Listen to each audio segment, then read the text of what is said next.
Well, this is new, and not the song, but the way we're doing this. And of course, we're forced into this in some way by being in a situation that most of us would never have chosen. And that's okay, because we have to make adjustments, and we'll talk a little bit about more of that in a minute. But when we have to really just peel back the layers of our ritual and our routines and all those things we become comfortable with, we're forced to think, okay, God, you are so much bigger than this, and so show us what we need to do, what we need to think, how we need to act with our own attitudes as well as with other people. And this really could be a time for the church to shine the light and to be a powerful witness. So there's a song that Sherry's been playing here, and that I don't know how many years old it is, but it's an oldie, but it's a goodie, relatively speaking, oldie. But I want to share it with you here, and whether you're tuning in evening, morning, just after our prayer time on Sunday morning, I hope that this will be a very powerful and meaningful opportunity for worship as we come into God's presence.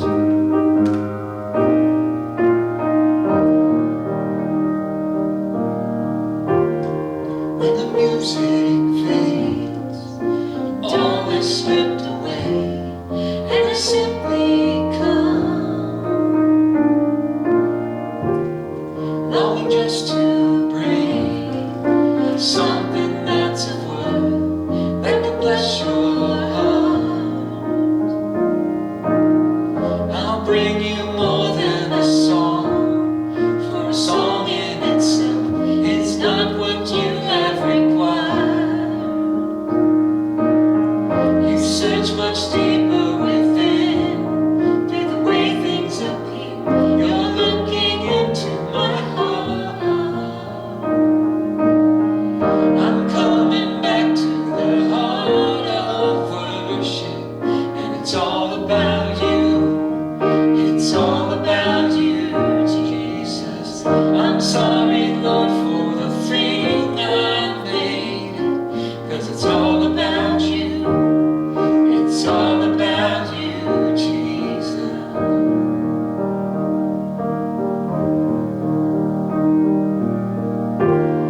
King of endless worth, no one could express how much you deserve. Though I'm weak and poor, all I have is yours, every single breath. I'll bring you more than a song, for a song in itself is not what you have required. You search much deeper within, through the way things appear. You're looking into my heart. I'm coming back to the heart of worship, and it's all about you. It's all about you, Jesus. I'm sorry, Lord, for the thing I made, when it's all about you. It's all about you, Jesus. I'm coming back to the heart of worship, and it's all about you. It's all about you, Jesus. I'm sorry, Lord, for the thing I made, when it's all about you.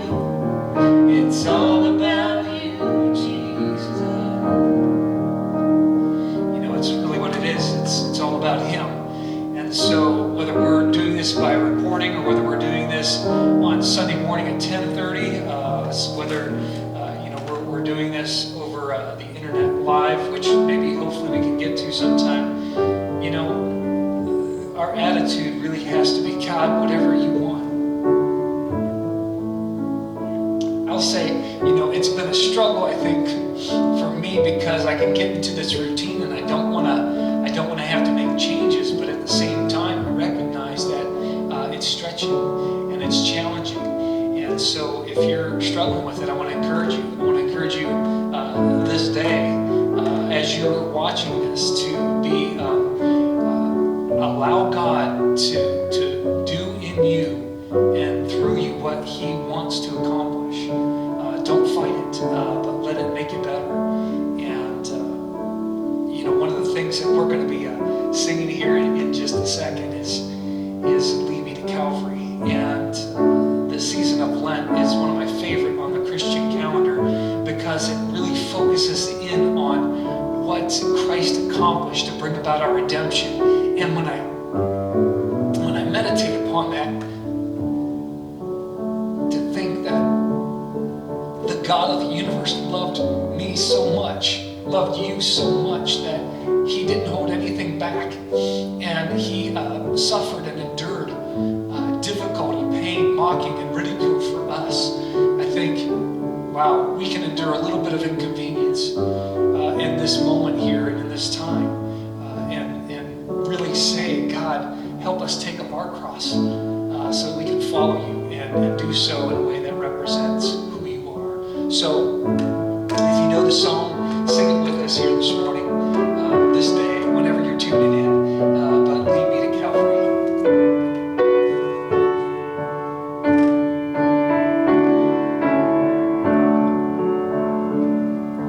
King of my life, I crown thee now. Thine shall the glory be. Lest I forget thy thorn crown brow, lead me to Calvary.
want to actually sing a shout out in the midst of the difficulties and struggles of life. We are promised. We are promised in God's word that He is close to the brokenhearted and He saves those who are crushed in spirit. And so I want to read Psalm 29. This is one of those psalms that I don't know if you're familiar with it or if you read it much, but you talk about a praise, a great song of praise to God. It goes like this. Ascribe to the Lord, O heavenly beings. Ascribe to the Lord glory and strength. Ascribe to the Lord the glory due His name. Worship the Lord in the splendor of His holiness. The voice of the Lord is over the waters. The God of glory thunders. The Lord thunders over many waters. The voice of the Lord is powerful. The voice of the Lord is majestic. The voice of the Lord breaks the cedars. The Lord breaks in pieces the cedars of Lebanon. He makes Lebanon skip like a calf and Syrian like a young wild ox. The voice of the Lord flashes forth with flames of fire. The voice of the Lord shakes the wilderness. The Lord shakes the wilderness of Kadesh. The voice of the Lord makes the deer to give birth and strips the forest bare. And all in His temple cry, glory. The Lord sits enthroned over the flood. The Lord sits enthroned as King forever. May the Lord give strength to His people. May the Lord bless His people with peace. That's my hope, that's my prayer for you today, that you can not only ascribe to the Lord glory and strength, but that you will also be filled with God's peace, with His perfect peace that passes all understanding. And we're just going to continue to sing here this morning and this day, whenever you're tuning in, and sing the praises to our God. It's Christ, it's Him alone who gives us strength, who gives us hope. So we're going to sing about it.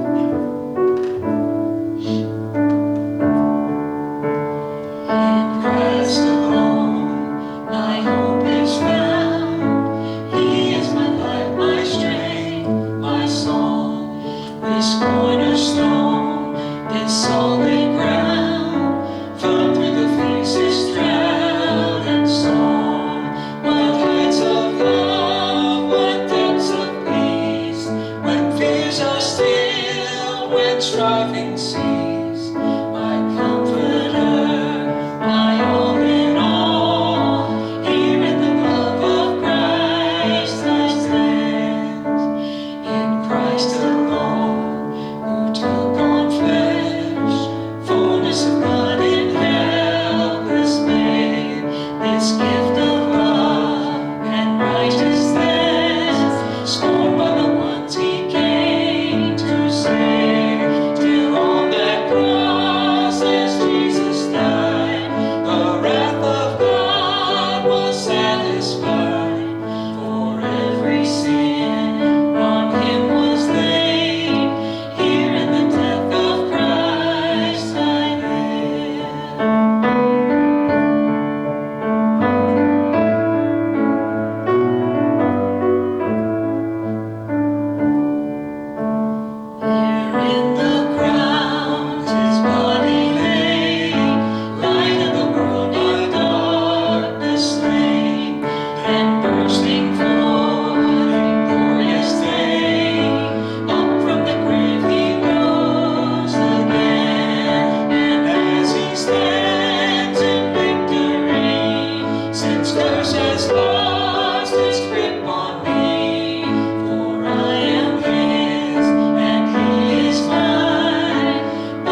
us home.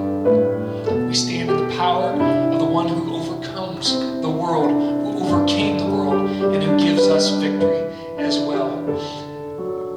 What a powerful song. And here is another one we want to share with you. How deep the Father's love for us.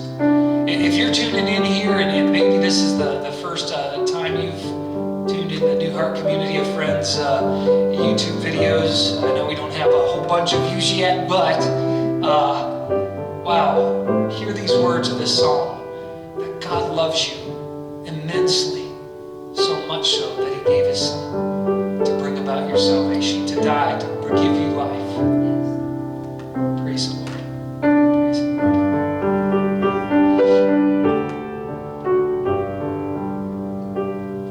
How deep the Father's love for us, how vast beyond all measure, that He should give His only Son to make a wretch His treasure.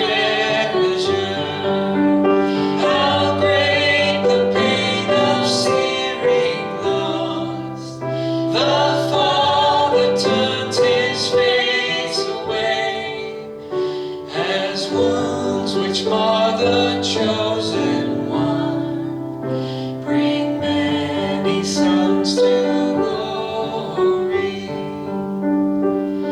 Behold the Lamb upon the cross, my sin upon His shoulders. Ashamed, I hear my mocking voice call out among the scoffers. It was my sin that held Him there until it was accomplished. His dying breath has brought me life. I know that it is finished.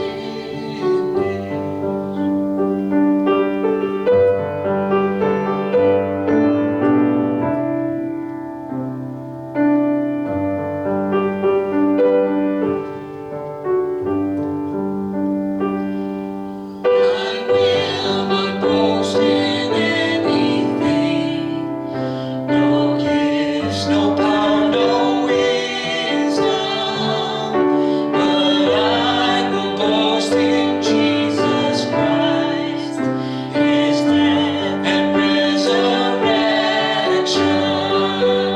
Why should I gain from His reward? I cannot give an answer, but this I know with all my heart: His wounds have paid my ransom. Why should I gain from His reward?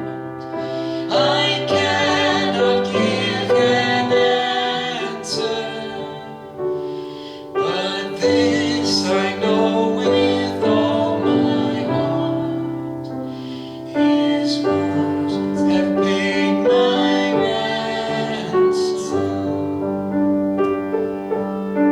Praise you, Lord. Praise you. Thank you for paying our ransom. Thank you for bringing about our redemption. Thank you for reconciling us unto you. God, we give you glory. We thank you.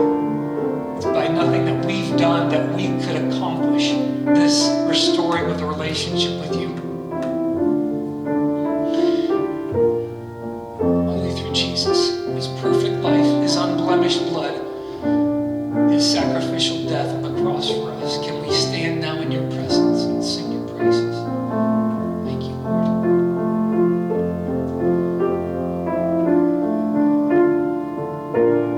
Thank you, Father.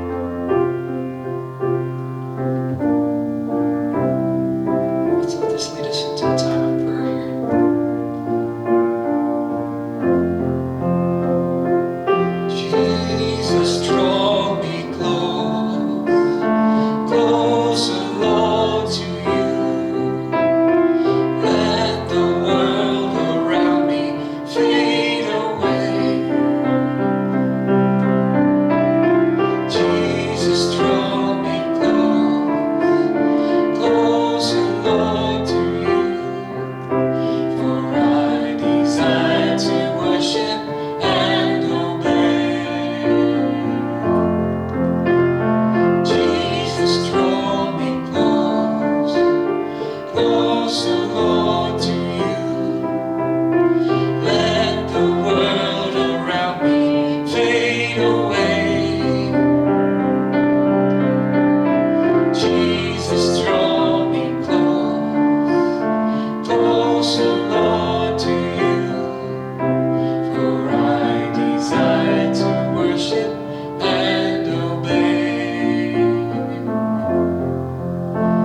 just give you thanks and praise for making the way possible for us to come into your presence, to connect with you in a very real way, even though it may be from a different venue, a different avenue, a different form of technology. God, we can still come into your presence no matter where we are, and we can lay our lives before you, giving you praise for the life that you've given us.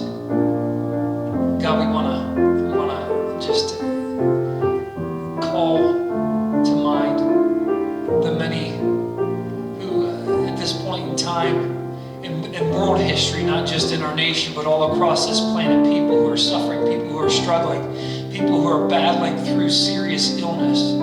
Some may be making their last breath even at this moment, but God, we pray that you would draw them unto you. Lord, speak your truth to them, that through Christ, through the gift of your Son Jesus, they can embrace eternal life through him. Even now, speak that truth to them, God. We pray that you would draw us closer to you wherever we are, whether we're tuning in at midnight or in the middle of the morning, whether we're tuning in at the afternoon hour. God, we just want to come before you and say, draw us close to you. Mold us and shape us into your image. Let the world fade away so that we can focus on you.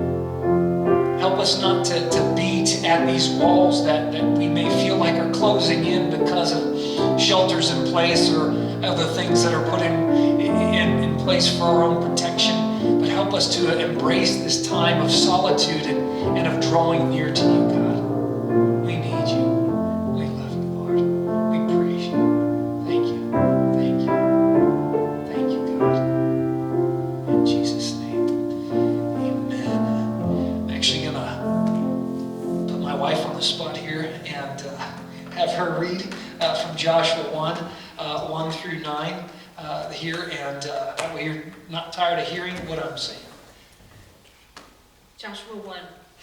After the death of Moses, the servant of the Lord said to Joshua, the son of Nun, Moses' assistant, Moses, my servant, is dead. Now therefore arise, go over this Jordan, you and all this people, into the land that I am giving to them, to the people of Israel. Every place that the sole of your foot will tread upon, I have given to you, just as I promised to Moses. From the wilderness and this Lebanon as far as the great river, the river Euphrates, all the land of the Hittites to the great sea, toward the going down of the sun, shall be your territory. No man shall be able to stand before you all the days of your life. Just as I was with Moses, so I will be with you. I will not leave you or forsake you. Be strong and courageous, for you shall cause this people to inherit the land that I swore to their fathers to give them. Only be strong and very courageous, being careful to do according to all the law that Moses my servant commanded you. Do not turn from it to the right hand or to the left, that you may have good success wherever you go. This book of the law shall not depart from your mouth, but you shall meditate on it day and night, so that you may be careful to do according to all that is written in it. For then you will make your way prosperous, and then you will have good success. Have I not commanded you? Be strong and courageous. Do not be frightened, and do not be dismayed. For the Lord your God is with you wherever you go. Amen. Joshua 1 through 9 was one of those passages that I put to memory as God was drawing me into a deep and growing relationship with him. And I confess there were times when I would read that passage, have I not commanded you? And I would wonder, why would it even be a struggle for Joshua to go on in? But he needed that reminder.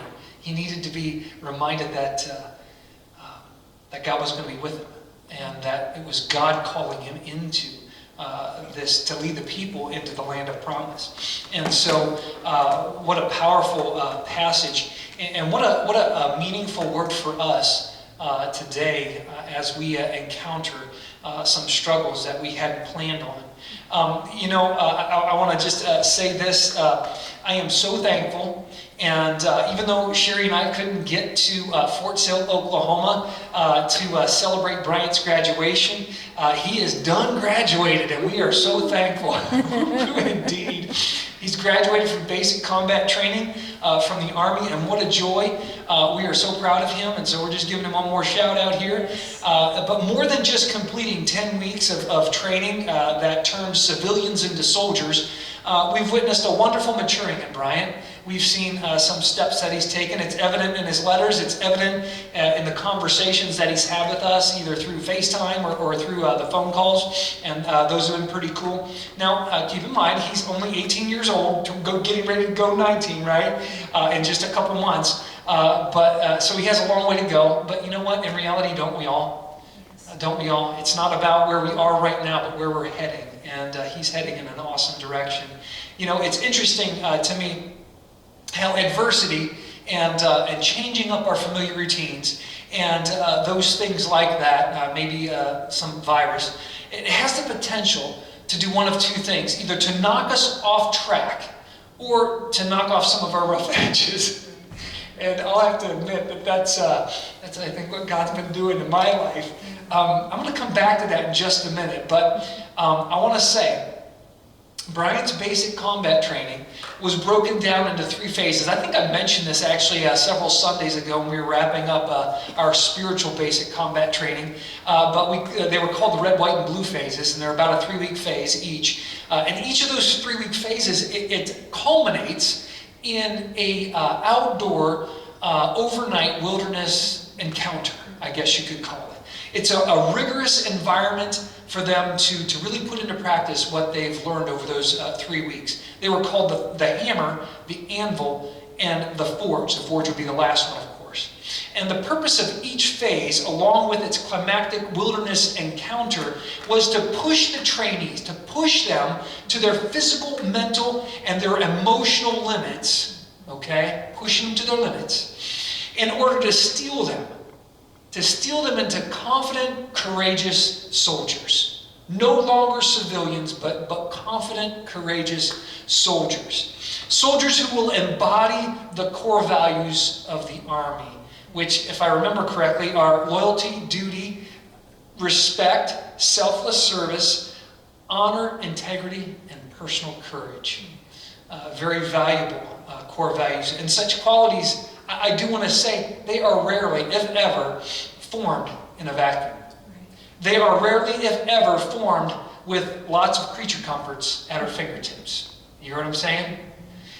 Too often, we think that we are going to grow best by avoiding conflict and by surrounding ourselves with ample insulation from the world's woes. We don't want to experience pain. We don't want to experience difficulty. And lots of times I think when we do, we probably look up and maybe ask God that question: what's going on here? Don't you love me? And he's saying, exactly, I do love you. That's why I'm allowing this to come into your life.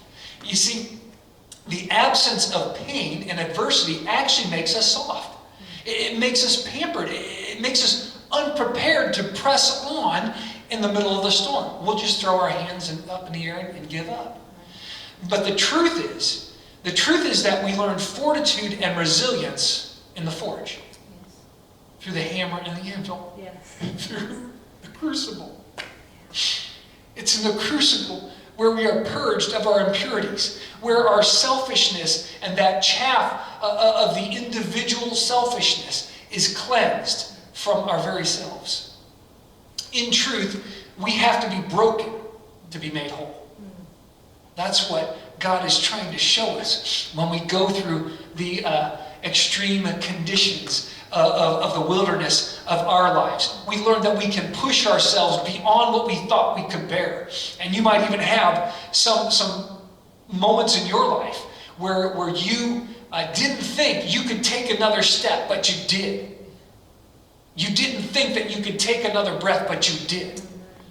And as a result, you look back at that time with joy and thanksgiving that God brought you through it, but that you did not give up. And so that's crucial for us. That is so valuable for us. Whenever we go through difficult times, experiencing challenges that stretch us or stretch our resources or stretch our capacity to adapt to things, we must embrace the reality. Well, first and foremost, we need to embrace the reality that it's a common human experience. If you're encountering difficulties, well, wake up. We all are going to at some point in time. Nobody can be insulated from all of the world's problems. And maybe that's what COVID-19 is all about. That we all are actually being, having to undergo this wilderness, this encounter, this rigorous experience of life that nobody would have chosen. But yet here it is. So that's the first thing. It's a common human experience. But more importantly, when we go through these difficult times, we need to understand that that is exactly how we are molded into overcomers. As I said, by taking that extra breath, that one more step, we overcome. We show that we are resilient, that we can, by God's grace, do it. Now, it's something that Bryant learned over the past 2.5 months of training. He was pushed to his limits. And yet, now he stands as an Army soldier, a soldier in the U.S. military. We are so proud of him. But more importantly, I hope he also sees, and I hope that we can see as we go through our challenges as well, that if we press on, we also will be able to experience some divine illumination and revelation about ourselves, also maybe about other people and about the God that we serve. You know, God was trying to develop in his people for about a period of 2 years as he took them from out of Egypt, out of slavery. And that slavery is a symbol of our slavery to sin. But then he leads them out of there and then shows them around Mount Sinai and that peninsula territory there in the wilderness an encounter with who he is. He shows them who he is, his love for them. That was significant because they had been in bondage for 400 years and they did not know really this God that Abraham, Isaac, and Jacob had served over 400 years prior to. And so God was revealing himself through that wilderness encounter. And he did so for approximately 2 years in the desert and in the wilderness. And unfortunately, though, some of them longed for the pampering. You'll hear a recurring theme. Well, didn't we have it easier back in Egypt? And they long to go back to that. The people of Israel then experienced because of that, and I'm fast forwarding here real quick, but the people of Israel, they wandered in the wilderness for 40 years, not because they didn't know where they were going, but because the soldiers among them, in that first 2-year period, they refused to follow the directions of their commanding officer when he said, go on in. Going into the promised land. I've taken you out of Egypt, out of slavery, and I'm taking you into the promised land. And they refused. They disobeyed their orders. They were offered a guaranteed victory. I don't know about you, but that sounds like a sweet deal to me. Guaranteed victory over their enemy combatants. But they chose to give in to fear. And rather than perceiving that the 2 years in the wilderness was actually preparatory for them, they surrendered to unbelief and to the lies of their spiritual enemy, and so surrendered to their physical enemy, unable to then defeat him. Now, standing in stark contrast to that, on the flip side of that wilderness experience is the end of the 40 years. You see, and just to kind of make sure you're following me here, God brought them out of Egypt, let them encounter the wilderness to develop in them for that 2-year period, gives them this first opportunity, that first generation of warriors. Go on in and take it. I guarantee you're going to be victorious. They say, no. Now, another 38 years later, approximately 40 years total after being delivered out of Egypt, the second generation gets their chance. And they realize that God had been with them through that remaining 38 years, through that entire 40-year period. You see, what Sherry had read at the beginning of Joshua, and it's also at the end of Deuteronomy, after nearly 40 years of being delivered from slavery, but waiting to get into what they had been hoping for all along, they get another chance. a second generation gets another chance. The time had come for the choice to be made once again, but this time they have new tribal leaders because all those warriors who said no died in the desert. But they also, this new generation, had something in addition to those first 2 years. They had an additional 38 years of that desert experience behind them.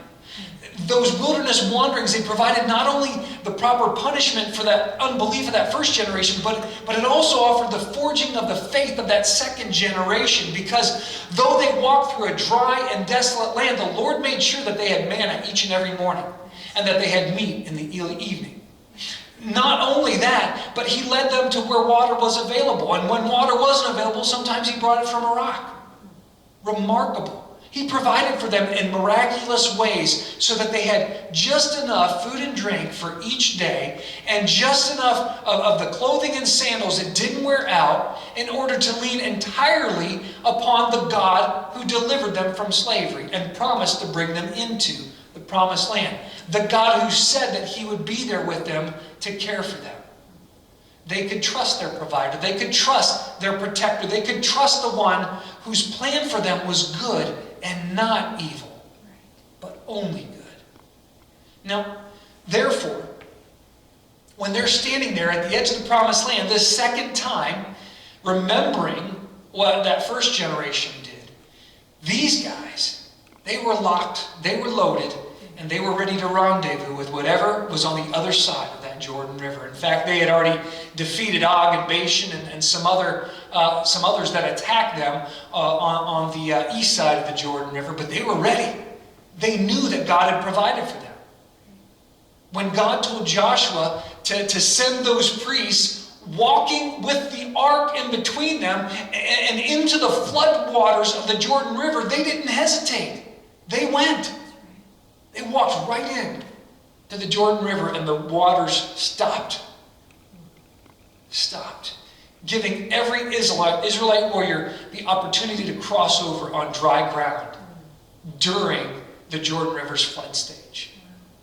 Not only that, when the Almighty sent his angel to direct Joshua how to attack that first city in the land of Canaan, it might have seemed a little unconventional, a little unexpected kind of tactical warfare. March around the city? That's all we need to do? You're kidding, right? But this time, they trusted their commanding officer. And their commanding officer flattened that formidable fortress, the fortress walls of Jericho. And he gave them overwhelming victory as a result of their faith. What a beautiful contrast to that first generation.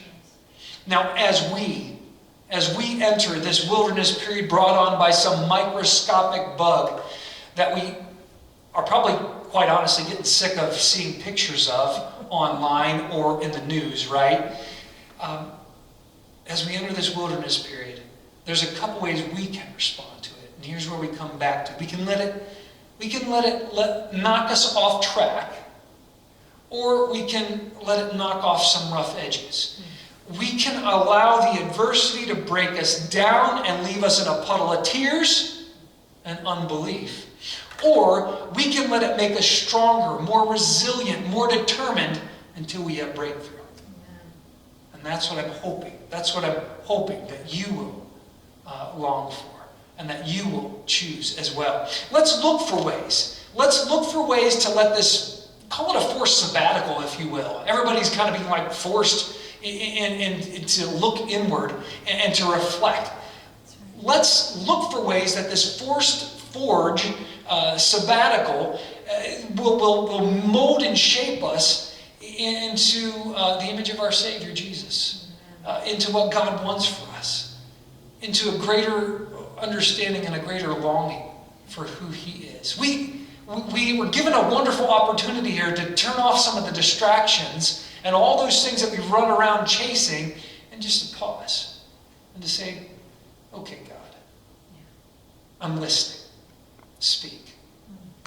Let's ask His Spirit to mold and shape us and fire us into humble servant soldiers who will come through this phase, this phase of our lives and this encounter, this rigorous encounter of the wilderness experience, with a deeper faith, with a deeper love, with a deeper understanding of who our God is. And let's also, finally, seek first his kingdom and his righteousness, so that even in the midst of these challenges and even in the midst of this interruption of our regular routines, we can find ways to shine Christ's light in the midst of the darkness. Let's pray. God, we just come before you now. We give you thanks and praise for the truth of your word that we've heard here from Joshua, and that you speak to us through the promises of your word. God, we thank you that you are so good to us, so gracious to us, to give us this pause, this time to take a Sabbath, a sabbatical, where, it may feel like the forge or we're in the crucible, but it's an opportunity, really, to knock off some rough edges, not get knocked off track, but to smooth us out and to mold and shape us into the image of our Savior, Jesus. So God, we just come before you now, and as we send folks off into the rest of their day, God, may we send them forth with this powerful song of reminder of the victory that you promise us because of the victorious nature of our Savior, our commanding officer, Jesus Christ. In his name we pray.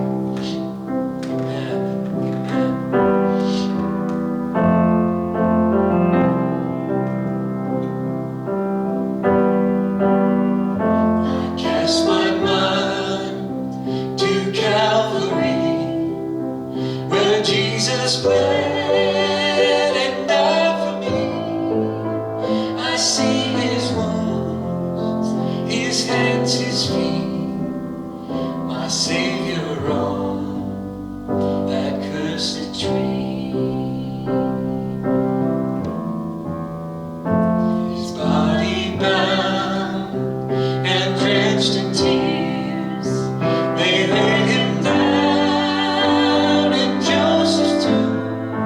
The entrance sealed by heavy stone, Messiah still and all alone.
brothers and sisters. Go live out the remainder of your morning, noon, afternoon, evening, whatever time of day it is for you. But go in the peace of Christ and walk in that peace, knowing that Christ is our overcomer. He is the one who gives us victory each and every day. He is the one who led us out of slavery to sin, and He will lead us into the promised land. So we long for that day. We look for that day. Go in peace, brothers and